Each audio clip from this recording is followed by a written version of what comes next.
നിങ്ങളുടെ favourite shows ഇനി ഒരിക്കലും മിസ്സാവില്ല. ഇപ്പോൾ C5 കാണും നിങ്ങളുടെ ഫേവറേറ്റ് ഷോ തികച്ചും സൗജന്യമായി.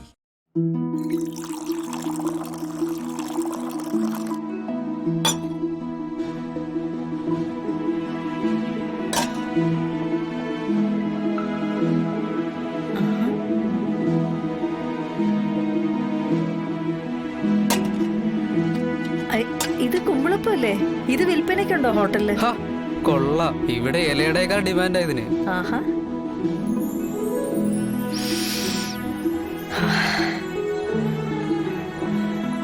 കുട്ടിക്കാലത്തെ കൂട്ടുകാരന് പിന്നെ എപ്പോഴും കൂട്ടുവിട്ടുപോയി.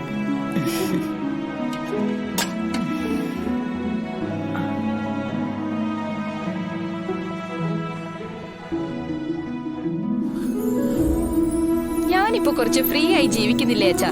സമാധാനവും ഒറ്റയ്ക്ക് ജീവിക്കാനുള്ള വരുമാനവും ഉണ്ട്. നേരത്തെ അതായിരുന്നു അവസ്ഥ. ഇനി അങ്ങനെ ഒരു അവസ്ഥയെ കുറിച്ച് ചിന്തിക്കാൻ പോലും പറ്റില്ല എനിക്ക്. എല്ലാ ആണുങ്ങളും ഒരുപോലെയാണോ? ചൂടുവെള്ളത്തിൽ വീണ പൂച്ചയുടെ അവസ്ഥയിലാ നീ.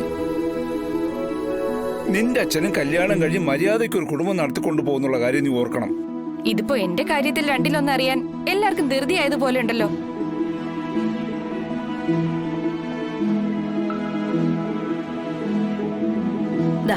മോളിതൊന്ന് കുടിച്ചു നോക്ക്.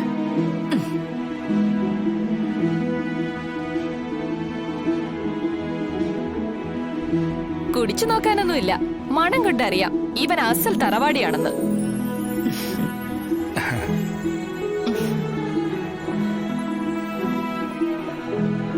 സൂപ്പർ. ഇതാണ് അച്ഛ ചായ. ചില ചായപ്പൊടിയുടെ പരസ്യത്തിലൊക്കെ പറയുന്നത് പോലെ രുചിയും മണവും കടുപ്പവും മധുരവും എല്ലാം പാകത്തിന്. അച്ഛന്റെ ജോലിക്കാരോട് പറ, ശാരദാമ്മയ്ക്ക് ദക്ഷിണ കൊടുത്ത് പാചകം പഠിക്കാൻ. അയ്യോ, എന്തിനു കുറ്റം പറയുന്നവളാ? ഇവിടെ ഇത്രയും പുകഴ്ത്തണമെങ്കിൽ അസലായിരിക്കണം ശാരദാമ്മയുടെ കൈപുണ്യം. സ്വന്തമായിട്ടൊരു ഹോട്ടലുള്ള ആളായതുകൊണ്ടാ, അല്ലെങ്കിൽ ഇവിടെയുള്ള കഴുതകളെയൊക്കെ പാചകം പഠിപ്പിക്കാൻ ഞാൻ ശാരദാമ്മയോട് പറഞ്ഞേനെ. കാശ് എത്ര ചെലവായാലും വേണ്ടില്ല. ഹോട്ടൽ ഉടമയൊക്കെ പണ്ടാ സാറേ. ഇപ്പൊ സത്യം പറഞ്ഞ ഞാനൊരു ജോലി അന്വേഷിച്ചിറങ്ങിയതാ. ഓ, എവിടെ ഒരു രക്ഷയുമില്ല. എല്ലായിടത്തും മറുനാട്ടുകാര് കയറി നിറഞ്ഞു. എന്നാ ശാരദാമ്മയ്ക്ക് എവിടെ നിന്നൂടെ? ചോദിക്കുന്ന ശമ്പളം തരുവച്ചൻ. എനിക്കിവിടെ ജോലി കിട്ടൂ സാറേ? സംശയം എന്താ?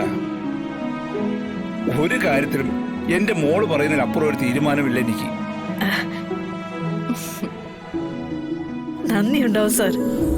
വലിയൊരു ഉപകാരം സാർ എനിക്ക് ചെയ്യുന്നത്. നന്ദിയൊന്നും വേണ്ട ശാരദാമ്മേ. ശാരദാമ്മ ചെയ്യുന്ന ജോലിക്കുള്ള ശമ്പളമല്ലേ ഞങ്ങൾ തരുന്നുള്ളൂ. പിന്നെ ഈ സാറേ എന്നുള്ള വിളിയൊന്നും വേണ്ട. കരുണാകരൻ എന്നാ എന്റെ പേര്. സ്നേഹമുള്ളവര് കരുണേട്ടരെന്ന് വിളിക്കും. ആ, എപ്പോ ജോലിക്ക് കയറാൻ പറ്റും ശാരദാമ്മയ്ക്ക്? നാളെ തന്നെ ആയാലോ സാറേ? ഞാൻ കുട്ടികളോടൊക്കെ ഒന്ന് പറഞ്ഞിട്ട്. ആയിക്കോട്ടെ ആയിക്കോട്ടെ. ഡൗൺലോഡ് ചെയ്യൂ C5 ആപ്പ്. കാണൂ എല്ലാ എപ്പിസോഡുകളും സൗജന്യമായി.